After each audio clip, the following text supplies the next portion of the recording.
In this video, I'm going to be breaking down the biggest mistakes people make when building SaaS startups. I've personally made some of these mistakes, but if you want to maximize the likelihood that you're going to be successful, then you want to make sure that you avoid all of these. So let's go ahead and get into the video.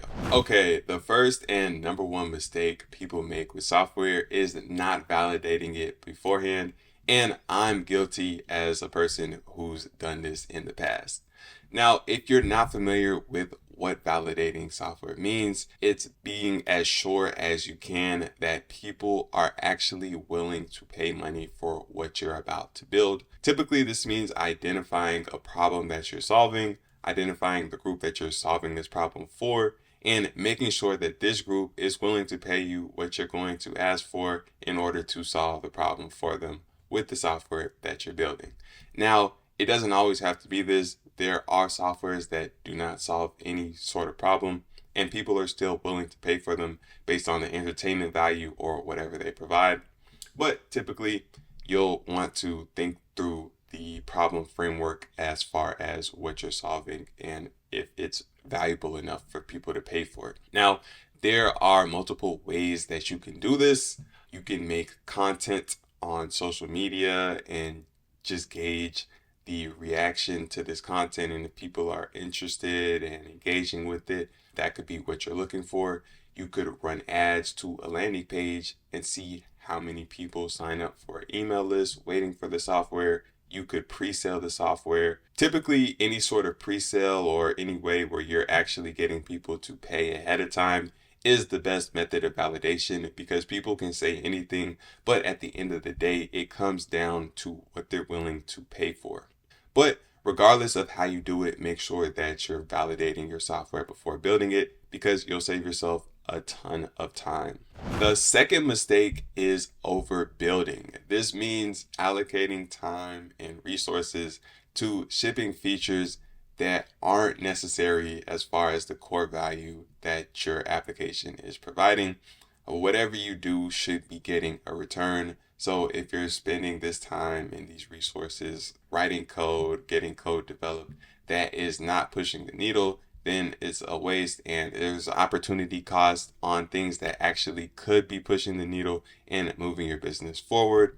This rule is all about understanding the 80-20 rule. 80% of your results are driven by 20% of the things you do, and focusing more on that 20. Quick reminder, if you're looking for a software dev agency to build your software for you, then book a link below using the Calendly link. And if you're looking for support building your own software yourself, then make sure to join the Discord where you can ask me questions. The next mistake we have on this list is not understanding the cost to scale, or just generally not understanding marketing. A lot of people get into the SaaS world because they're interested in building. They hear the indie hacker stories and they're just interested in getting started and getting behind their computer and building code. But marketing is a big part of making sure that your SaaS actually works.